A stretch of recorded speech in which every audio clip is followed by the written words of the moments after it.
Hello everyone, welcome back to Alliance IAS Academy's online platform regarding the current affairs of 2021. So अपने current affair की series को continue करते हुए चलिए शुरू करते हैं अपना आज का सेशन पहले क्वेश्चन के साथ. So the first question is which among of the following is slash are correct? So the first statement is the La Nina is a climate pattern that describes the unusual warming of surface waters in eastern tropical Pacific Ocean. Second statement is El Nino is a pattern that describes the unusual cooling of the region's surface water. And your options are like A only, B only, both या none. So आपको video को pause करना है, comment section में अपना answer type करना है. देखते हैं इसका आंसर क्या होगा. तो इसका आंसर होगा आपका नन, विच मीन्स आपके दोनों स्टेटमेंट गलत हैं. सो आपका ये न्यूज़ का पार्ट इसलिए था क्योंकि मानसून से रिलेटेड आपका न्यूज़ आया था, तो फिर आपके लिए स्टैटिक पोर्शन इंपॉर्टेंट हो जाते हैं इस तरीके के. गलत यहाँ पे दोनों इसलिए हैं क्योंकि ये दोनों आपके इंटरचेंज कर दिए गए हैं. ऊपर वाला डेफिनेशन आपका अल नीनो का है, नीचे वाला आपका ला नीना का डेफिनेशन है. ठीक, सो इसको एक बार हल्का सा डिस्कस कर लेते हैं कि अल नीनो बेसिकली क्या होता है कि जो आपका ईस्टर्न ट्रॉपिकल पैसिफिक ओशन जो होता है आपका, ओके, ट्रॉपिकल पैसिफिक ओशन. सो उसका जो ईस्टर्न पार्ट है, जब वहाँ पे आपका वार्मिंग होगी, अनयूजुअल वार्मिंग होगी, गर्म होगा वो, तो उसकी वजह से जो क्लाइमेट पैटर्न बनेगा वो आपका लीनो कहा जाएगा.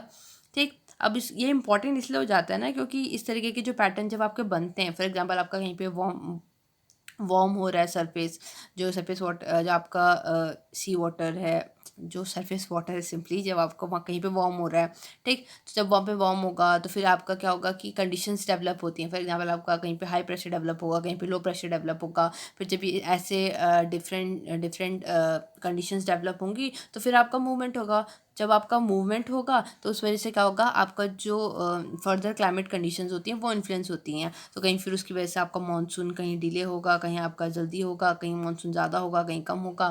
तो इस वजह से आपका डिफरेंट काइंड ऑफ सिचुएशन यहाँ पे डेवलप होती हैं. सो अल नीनो आपका जब वो वार्म होता है तब होता है, और ला नीना जब वो कूल होता है तब होता है.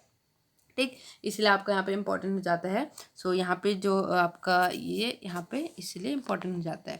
नेक्स्ट क्वेश्चन की तरफ. सो इसको हम एज सच इतना ज़्यादा तो डिस्कस कर नहीं सकते हैं क्योंकि टाइम की लिमिटेशन और ये टॉपिक्स बहुत बड़े हैं. सो इसको इतना ही रखते हैं. नेक्स्ट क्वेश्चन की तरफ बढ़ते हैं. Discuss the given statements. पहला स्टेटमेंट है ministry of education has launched Yuva to mentor young authors. Second statement is the scheme seeks to mentor authors under the age of 30 and train them to promote reading, writing and book culture in country and project India and Indian writers globally. आपको correct statement बताना है, A only, B only, both या none. Video को pause करें, अपना answer type करें. सो देखते हैं इसका आंसर क्या होगा. इसका आंसर होगा आपका बोथ, विच मीन्स दोनों स्टेटमेंट सही हैं. सो पहला स्टेटमेंट जहाँ पे बोलते हैं कि यंग ऑथर्स को प्रमोट करने के लिए लाई गई है ये वाली स्कीम. युवा स्कीम है, याद रखिएगा, ये सिर्फ युवा है, इसके पीछे आगे कुछ नहीं है, सिर्फ युवा स्कीम है ये. क्योंकि ऐसी कई और अलग अलग स्कीम्स होती हैं, ठीक है, लेकिन ये वाली जो है ये युवा है, मिनिस्ट्री ऑफ एजुकेशन ने निकाली है. यहाँ पे अंडर द एज ऑफ 30 जो होंगे ऑथर्स उनको प्रमोट किया जाएगा. किस तरीके से करा जाएगा, यहाँ पे आपका स्कॉलरशिप प्रोवाइड करी जाएगी. ये जो स्कीम है ये आपका India at the rate 75 project के भी अंदर आता है. ठीक, तो और यहाँ पे आपका जो इम्प्लीमेंटिंग एजेंसी होगी नेशनल बुक ट्रस्ट होगा. ओके, नेक्स्ट क्वेश्चन की तरफ बढ़ते हैं. Which among of the following does not share borders with France. तो आपके ऑप्शन हैं London, Belgium, Spain, none of the above. Video को पॉज करें, अपना आंसर टाइप करें. सो इसका आंसर होगा आपका ए. सो ए आपको बिल्कुल साफ साफ दिख रहा है कि आपका यहाँ पे फ्रांस है, ये आपका यहाँ पे लंदन है, बीच में आपका इंग्लिश चैनल है और कहीं दूर दूर तक बॉर्डर शेयर नहीं हो रही है.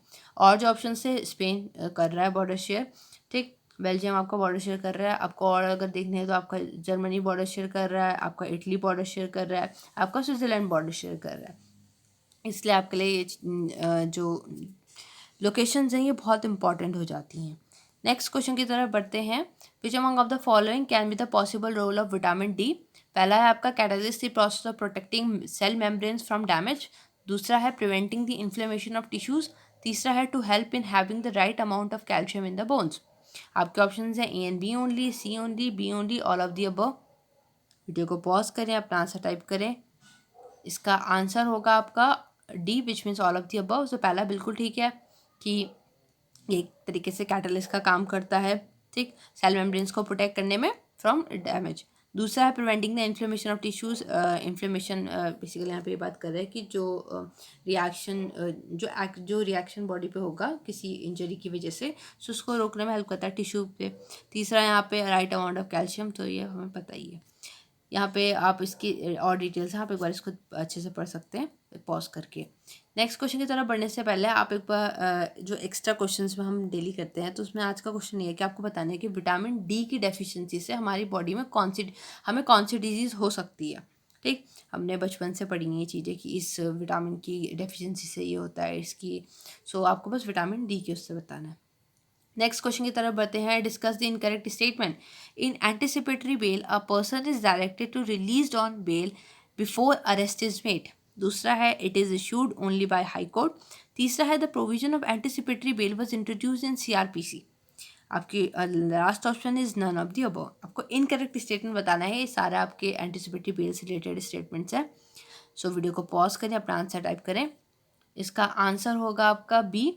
सो बेसिकली आपका यहाँ पे जो आपका न्यूज़ का पार्ट था द हिंदू में आपने पढ़ा होगा, तो आपका बी यहाँ पे गलत ऐसा हो जाता है कि अगर हम एंटिसिपेटरी बेल के कॉन्सेप्ट को डिस्कस करें तो बेसिकली यहाँ पे होता क्या है कि एक तो होता है कि जब कोई पर्सन आपका अरेस्ट हो रहा है उसके बाद उसको बेल मिलती है। ठीक, दूसरा यहाँ पे कंडीशन होती है कि मान लीजिए कि कोई पर्सन ए है, ठीक, और मान लीजिए कोई पर्सन ए है और उसको ऐसा लग रहा है, वो ऐसा अज्यूम कर रहा है कि आने वाले कुछ दिनों में वो अरेस्ट हो सकता है। ठीक, तो उसको अगर ये चांसेस लग रहे हैं तो he can apply for anticipatory bell. ये मैं बहुत ही बेसिक लैंग्वेज में बता रही हूँ, इसका और भी आगे चीज़ें हैं। तो वो जो जिस बेल के लिए वो पहले से वो एंटिसिपेट कर रहा है कि वो अरेस्ट हो सकता है, तो वो वहाँ पे जो बेल उसको पहले से ही वो ले लेगा, तो वो जो बेल होती है उसे एंटिसिपेटरी बेल कहा जाता है। ठीक, मतलब अरेस्ट हुआ नहीं है बट अरेस्ट से पहले ही वो बेल ले लेगा कि इन केस अगर मैं अरेस्ट हो जाता हूँ तो बेल मेरे पास हो। दूसरा स्टेटमेंट यहाँ पे गलत इसलिए है क्योंकि हाई कोर्ट, सिर्फ हाई कोर्ट ही नहीं, आपका सेशन कोर्ट भी आपके एंटिसिपेटरी बिल को इशू कर सकता है। तीसरा यहाँ पे आ जाता है कि जो एंटिसिपेटरी बिल का प्रोविजन है सीआरपीसी में है, तो बिल्कुल ठीक है, उसमें है। अब अगर हम इसको और यही बातें यहाँ पे लिखी गई हैं कि जो आपका सेक्शन 348 है सीआरपीसी का, ठीक, उसमें लाया गया था 1973 में। और ऑर्डिनरी बेल के अपोजिट में ये क्या होता है कि जब इंसान एंटिसिपेट कर रहा है कि उसको वो अरेस्ट हो सकता है, तो वो वहाँ पे जो बेल के लिए बेल उसको मिल रही है वो एंटिसिपेटरी बेल उसको मिलेगी अरेस्ट से पहले। तीसरा यहाँ पे एक बताया जो हमने डिस्कस किया था कि सेशन कोर्ट और हाई कोर्ट भी इसको इशू कर सकते हैं। अब अगर हम यहाँ पे सेशन कोर्ट की बात करें तो आपको पता होगा कि हमारा जुडिशियल सिस्टम किस तरीके से है। सबसे ऊपर आपका हाई कोर्ट होता है, सुप्रीम कोर्ट होता है, फिर आपके पास हाई कोर्ट होता है, एंड देन फिर आपका डिस्ट्रिक्ट लेवल पे जितने आपके कोर्ट्स होते हैं वो होते हैं। अब जो ये डिस्ट्रिक्ट लेवल पे आपके कोर्ट्स होते हैं ना, सो ये भी आपके होते एक हैं, फिर ये दो तरीके से बोले जाते हैं। फॉर एग्जाम्पल एक होता है आपका सेशन कोर्ट और दूसरा होता है आपका डिस्ट्रिक्ट कोर्ट। तो जब भी कोई कोर्ट आपका क्रिमिनल केसेस से डील करता है, oh God this writing, sorry for that. जब कोर्ट आपका क्रिमिनल केसेस से डील करता है तो उसको आप जो बोलेंगे, तो उसको वहाँ पे हम जो बोलेंगे वो उसको सेशन कोर्ट कहा जाएगा। और जब वो आपका सिविल केसेस से डील कर रहा है तो वो आपका डिस्ट्रिक्ट कोर्ट में काउंट किया जाएगा। ठीक, सो जो आपका एंटिसिपेटरी बेल होता है इसको आप दोनों ही इसको कर सकते हैं। कौन? सेशन कोर्ट भी और हाई कोर्ट दोनों इसको इशू कर सकते हैं। ठीक, नेक्स्ट क्वेश्चन की तरफ बढ़ते हैं। Red flag exercise held between India and, so पहला है आपका फ्रांस, दूसरा है जर्मनी, तीसरा है USA, the last one is China. So इसका आंसर होगा आपका इंडिया एंड यूएसए। सो ये देख लीजिए एक्सरसाइज जो इंडिया यूएसए के बीच में होती है, वज्र प्रहार हमें पता है, युद्ध अभ्यास, रेड फ्लैग हो गया, टाइगर ट्रम्प हो गया। ठीक, नेक्स्ट क्वेश्चन की तरफ बढ़ते हैं। Which among of the following is incorrect. एक statement, the Khilafat agitation was launched in India in 19। दूसरा स्टेटमेंट है it was led by Mohammad Ali and Shaukat Ali. तीसरा स्टेटमेंट है the movement was not supported by Indian National Congress.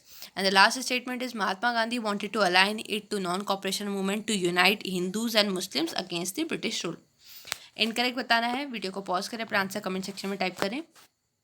सो इसका आंसर होगा आपका सी, which means आपका third statement गलत है। सो एक एक करके डिस्कस करते हैं। पहला स्टेटमेंट, खिलाफत एजिटेशन वाज लॉन्च्ड इन 1919। बिल्कुल ठीक है। दूसरा मोहम्मद अली या शौकत अली यहाँ पे आपके लीडर्स थे, बिल्कुल ठीक है। तीसरा जो है कि इंडियन नेशनल कांग्रेस ने इसका सपोर्ट नहीं किया था, ये गलत स्टेटमेंट है। और लास्ट स्टेटमेंट यहाँ पे बोलते हैं कि महात्मा गांधी नॉन कॉपरेशन खिलाफत को मिलाना चाहते थे, तो ये बिल्कुल ठीक है। अगर इसमें यहाँ पे हम और डिस्कस करें तो डिमांड इनकी मूवमेंट की ये थी क्योंकि उस टाइम पे जो ट्रीटमेंट दिया गया था जो खलीफा जो कहे जाते थे ऑटोमन एम्पायर के, ठीक। सो इस वजह से वो जितने भी आपकी मुस्लिम पॉपुलेशन थी वो काफ़ी नाराज़ थी और इस वजह से उन्होंने रिवॉल्ट यहाँ पे किया था। और यहाँ पे आपका गांधी जो थे उन्होंने यहाँ पे एक रोल प्ले किया और यहाँ पे उन्होंने हिंदू मुस्लिम मेजॉरिटी को हिंदू मुस्लिम यूनिटी को दिखाने की कोशिश करी अगेंस्ट द ब्रिटिश रूल।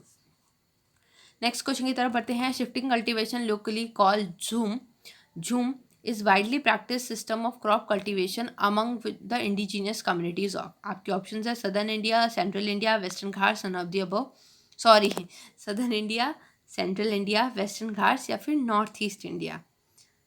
सो आपको आंसर बताना है। इसका आंसर होगा आपका डी, विच मीन्स ये आपका नॉर्थ ईस्ट इंडिया में प्रैक्टिस होने वाली एक शिफ्टिंग कल्टीवेशन की प्रैक्टिस है। वहाँ की जो कम्युनिटीज़ हैं वो करती हैं। स्लैश एंड बर्न जो होता है, मतलब पहले खेती काटा, जंगल काटा, फिर स्लैश किया, फिर बर्न किया।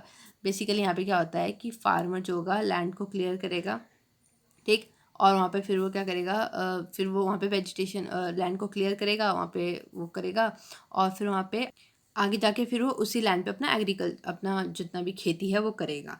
सो यहाँ पे वो स्लैश एंड बर्न की टेक्निक का यूज़ करते हैं और इसी प्रैक्टिस को अलग अलग जगह अलग अलग नाम से भी कहा जाता है।